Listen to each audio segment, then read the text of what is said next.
सहजरित्या चुटकीमध्ये पार पाडता येते आणि ते कुशल कर्म यशस्वीरित्याही करता येते असं आपण अनेक वेळा श्रवण केलेलं आहे. त्याच्यात छोटासा भाग म्हणून आजच्या प्रसंगी कोणाच्याही मनाधानात नसताना भोजनाला भिक्खू संघ यायला असं तुमच्या परिवाराला कळालं तेव्हा सर्वांनी अतिशय सुंदररित्या भोजनाची तयारी करून भिक्खू संघाचा सन्मानही सुंदररित्या केला आणि सुंदर असं आयोजन सर्व परिवाराने उपासक उपासिकांनी केलं.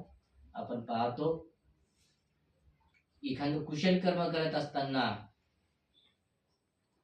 आपण वारंवार आपल्यामध्ये असणारे नाना प्रकारचे अकुशल धर्म बाजूला सारून जे की आपल्यामध्ये कुशल कर्म करत असताना कधीच आळस हा उत्पन्न होऊ शकत नाही.